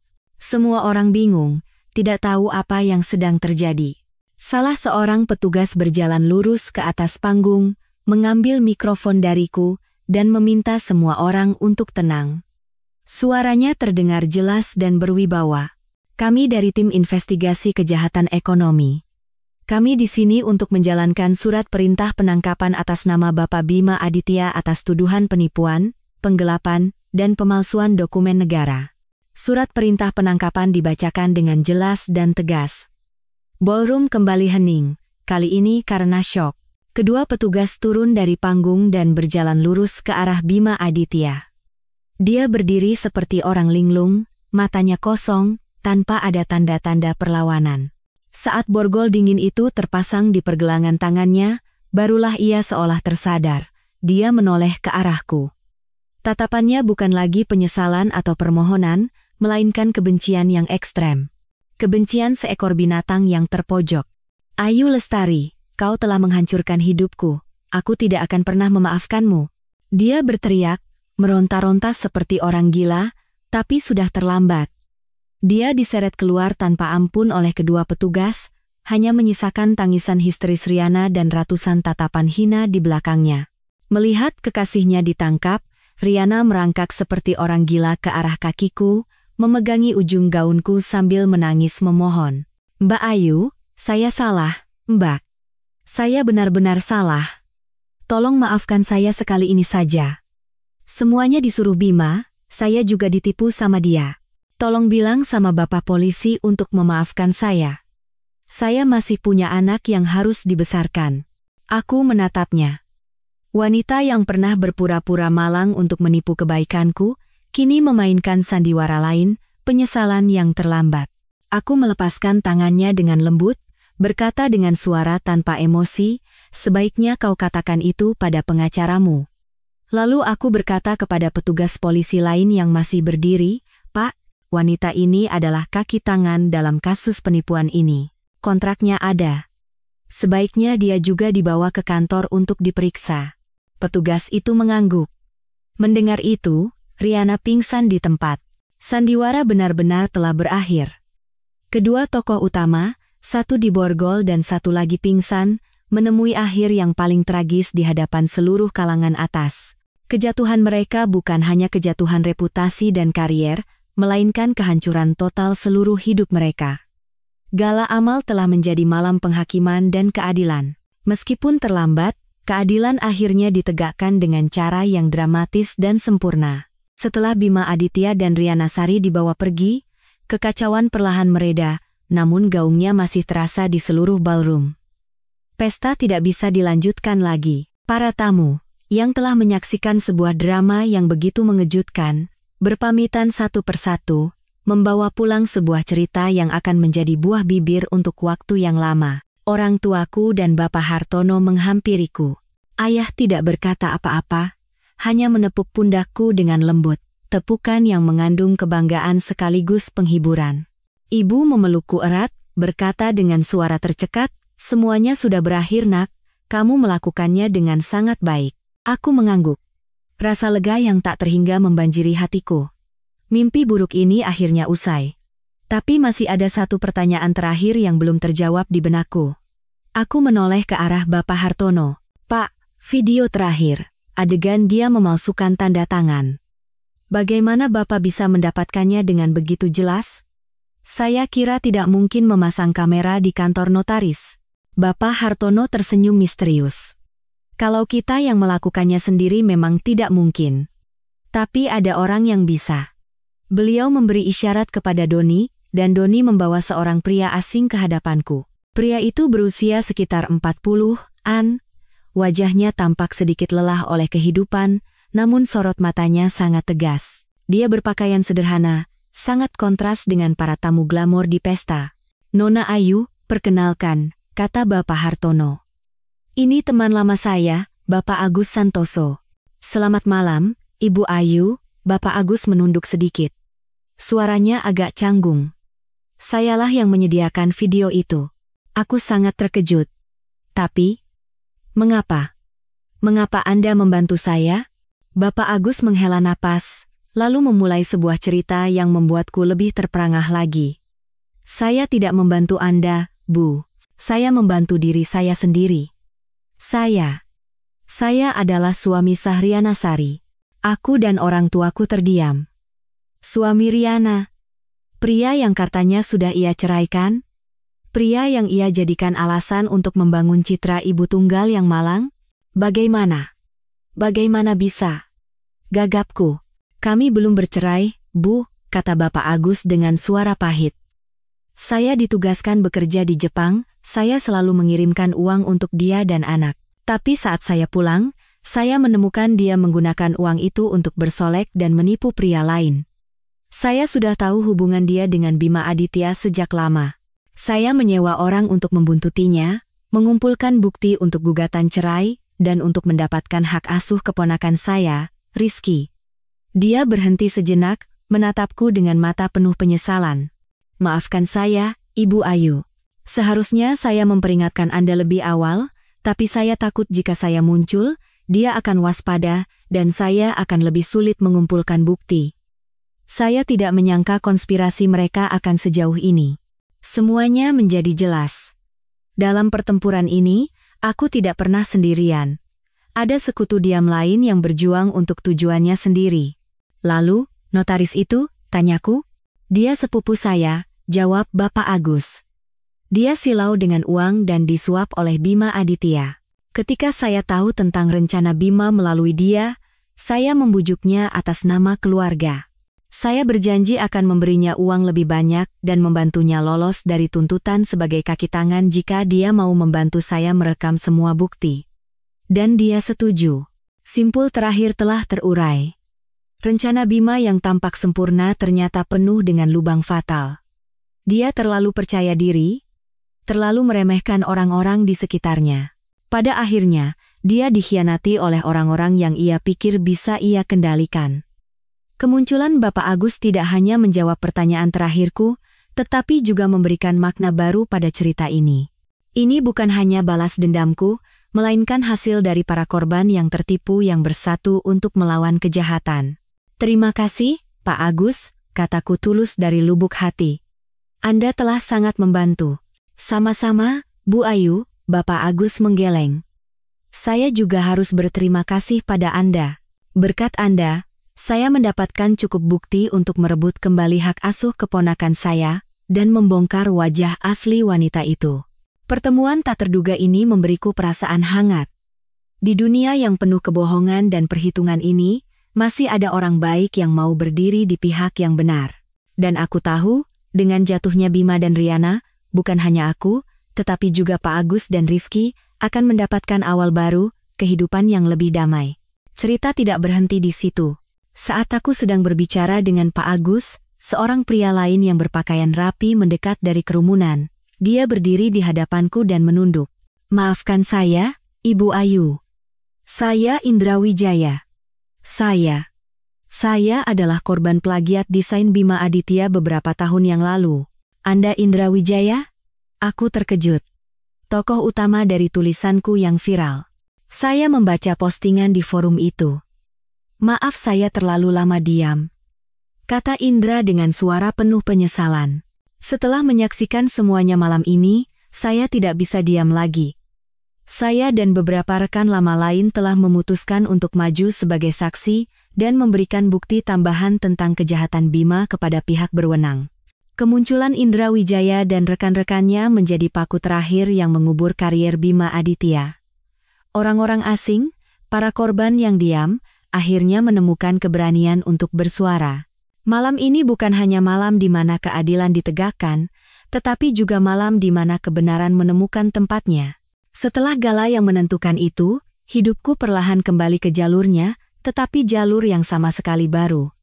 Badai media melanda, dan nama Ayu Lestari serta kisahku menghiasi setiap tajuk berita. Namun kali ini, bukan desas-desus atau kecaman, melainkan kekaguman dan rasa hormat terhadap seorang wanita yang berani berjuang untuk keadilan. Nusantara Group juga mendapat banyak pujian atas tindakannya yang tegas dan beradab. Reputasi keluarga kami, alih-alih tercoreng, justru terangkat ke level yang baru. Sebagian besar waktuku setelah itu kuhabiskan untuk bekerja sama dengan Bapak Hartono dan pihak berwenang, memberikan kesaksian dan bukti-bukti yang diperlukan untuk melengkapi berkas perkara. Semuanya berjalan lancar dan cepat. Sidang Bima Aditya dan Riana Sari digelar sekitar 3 bulan kemudian. Aku tidak hadir. Aku tidak ingin melihat wajah mereka lagi. Aku hanya mendengar hasilnya melalui telepon dari Bapak Hartono. Dengan bukti-bukti yang tak terbantahkan kontrak konspirasi, data penggelapan, hingga tuduhan pemalsuan tanda tangan Bima menerima hukuman yang setimpal. Dia dijatuhi hukuman 12 tahun penjara atas penipuan dan penggelapan, serta 3 tahun atas pemalsuan dokumen negara, total 15 tahun penjara. Harga yang sangat mahal untuk keserakahan dan kekejamannya. Karier, reputasi, masa depan, semuanya berakhir di balik jeruji besi. Riana, sebagai kaki tangan, dijatuhi hukuman 5 tahun penjara. Hidupnya yang penuh kebohongan dan tipu daya akhirnya harus dibayar. Rizky, anak yang malang dalam cerita ini, kembali ke pelukan paman kandungnya, Bapak Agus, untuk tumbuh dalam cinta yang sesungguhnya. Proses perceraianku dengan Bima juga diselesaikan dengan cepat. Pengadilan membatalkan pernikahan kami dengan alasan adanya penipuan sejak awal. Semua harta sebelum nikah atas namaku tetap utuh. Semua utang yang dibuat Bima harus ia tanggung sendiri. Aku benar-benar bebas dari semua ikatan dengan pria itu, baik secara emosional maupun hukum. Setelah semua beres, aku memutuskan untuk tidak kembali ke kehidupan nyamanku yang dulu.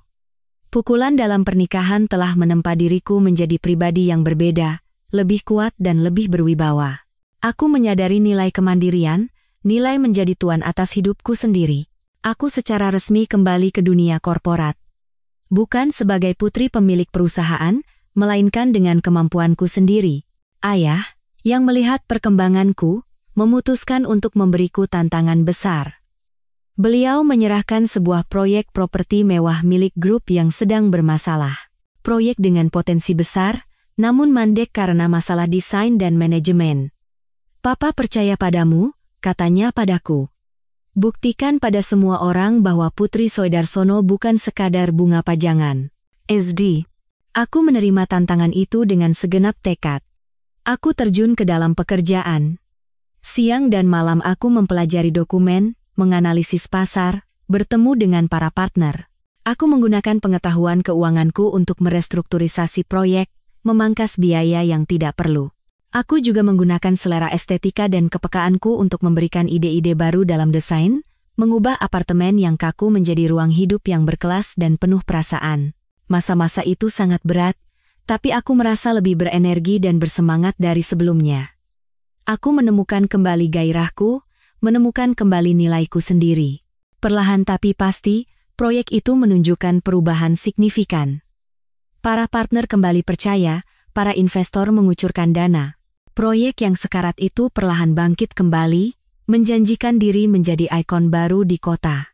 Kesuksesanku bukan hanya hasil kerja kerasku sendiri, tapi juga berkat bantuan teman-teman baik. Doni tetap menjadi tangan kananku yang andal, selalu di sisiku mendukung segalanya. Bapak Hartono menjadi penasihat hukum yang terpercaya, menyelesaikan setiap masalah pelik. Bahkan Bapak Agus, yang telah menata hidupnya bersama Rizky, sesekali menghubungiku untuk menanyakan kabar dan berbagi pengalaman berharga. Hubungan kami lebih dari sekadar rasa terima kasih, melainkan menjadi sebuah persahabatan sejati. Harga sebuah pengkhianatan memang sangat mahal, tapi itu memberiku pelajaran berharga, membuatku tahu siapa kawan dan siapa lawan, membuatku lebih menghargai hubungan yang tulus. Dan juga, membuatku menemukan kembali diriku yang lebih baik, diriku yang pantas menjadi lebih kuat dan lebih bahagia. Perang telah usai, tetapi perjalanan baruku, Kehidupan baruku baru saja benar-benar dimulai. 1 tahun setelah malam yang menentukan itu. Suatu sore akhir pekan di Jakarta terasa begitu indah. Sinar matahari keemasan membanjiri jalanan rindang di sebuah kota baru, menciptakan pemandangan yang menenangkan. Aku mengendarai mobil konvertibel putihku menyusuri kota, merasakan angin sejuk menerpa rambutku. Aku tersenyum kecil melihat pantulan diriku di kaca spion. Rambut pendek yang stylish, mata yang berbinar penuh percaya diri, dan senyum yang damai. Wanita di cermin itu tampak seperti orang yang sama sekali berbeda dari sosok ibu rumah tangga yang terkekang dan penurut setahun yang lalu.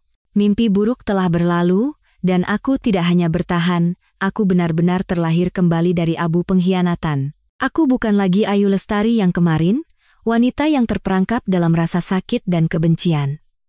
Aku yang sekarang adalah pribadi yang bebas, mandiri, dan menikmati setiap momen berharga dalam hidup. Proyek properti yang kutangani sukses luar biasa. Awalnya, ketika ayah menyerahkan proyek yang diambang kegagalan ini padaku, banyak dewan direksi yang memandang sebelah mata. Mereka menganggapku sebagai putri manja yang tidak pernah bekerja keras, yang hanya tahu tentang gaun dan pesta teh. Tapi aku tidak membiarkan prasangka itu mematahkanku. Aku bekerja seperti orang gila. Aku menerapkan pengalaman manajemen rumah tangga, ketelitian dan perhatian pada detail ke dalam manajemen proyek. Aku menyadari bahwa mengelola proyek raksasa tidak jauh berbeda dengan mengelola rumah tangga. Keduanya membutuhkan dedikasi, pemahaman, dan kemampuan untuk melihat masalah terkecil sekalipun. Aku turun langsung ke lokasi konstruksi, mengenakan helm pengaman, dan berbicara dengan setiap pekerja. Aku duduk bersama tim arsitek bukan sebagai bos yang memerintah, melainkan sebagai rekan yang berkolaborasi untuk melahirkan ide-ide kreatif. Aku mengubah gumpalan beton yang tak bernyawa menjadi ruang hidup yang penuh perasaan dan keanggunan. Kompleks mewah yang kuberi nama The Phoenix, sebagai simbol takdirku sendiri, menjadi salah satu proyek properti paling sukses dan diminati di pasaran. Tidak hanya memberikan keuntungan besar bagi grup, tetapi juga memenangkan beberapa penghargaan bergengsi di bidang arsitektur dan desain. Pada hari peresmian proyek, dalam sebuah upacara megah, ayahku naik ke atas panggung. Beliau tidak berbicara panjang lebar tentang angka-angka bisnis. Beliau hanya menatapku, dengan mata berkaca-kaca karena bangga, dan mengucapkan satu kalimat yang tidak akan pernah kulupakan. Dulu, saya bangga telah membangun Nusantara Group, tapi hari ini, kebanggaan terbesar saya adalah putri saya, Ayu Lestari. Saat itu, aku menangis. Air mata kebahagiaan dan pengakuan yang menghapus semua rasa sakit dan ketidakadilan di masa lalu. Aku telah membuktikan kemampuanku, bukan hanya kepada ayah dan semua orang, tetapi yang terpenting, kepada diriku sendiri. Aku tidak lagi hidup di bawah bayang-bayang keluargaku. Aku telah menciptakan langitku sendiri, auraku sendiri. Hari ini, aku punya janji istimewa. Aku memarkir mobilku di depan sebuah kafe taman yang tenang, tersembunyi di sebuah gang kecil. Tempat ini telah menjadi akrab bagiku selama setahun terakhir. Dari kejauhan, aku melihat sosok yang kukenal sudah menunggu, duduk di meja kayu di bawah rimbunnya bougainville. Bapak Agus Santoso. Dia melihatku dan tersenyum lembut, melambaikan tangan. Di sampingnya, ada Rizky. Anak itu sudah lebih gemuk, pipinya merona, dan tampak jauh lebih ceria. Tante Ayu. Teriak Rizky gembira, meninggalkan kuenya di piring dan berlari memelukku. Aku membungkuk dan memeluknya. Kehangatan dari jiwa polosnya memberikan kedamaian yang aneh di hatiku. Rizky anak baik kan, nurut sama Om Agus, aku mengelus kepalanya. Iya, aku dapat stiker anak baik seminggu penuh. Om janji mau ajak aku ke kebun binatang lihat gajah akhir pekan ini. Katanya bangga dengan mata berbinar. Hubunganku dengan Agus menjadi lebih dekat selama setahun terakhir. Setelah semua urusan selesai, dengan tabungannya dan sedikit uang terima kasih dari pengacaraku, dia membuka kantor detektif swasta kecil. Kejujurannya membuat kantornya cepat mendapat kepercayaan. Dia bukan lagi pria letih yang terbebani oleh ketidakadilan masa lalu, dia telah menemukan kembali kegembiraan dan tujuan hidupnya bersama keponakan yang ia sayangi. Kami tidak terburu-buru, tidak juga riuh.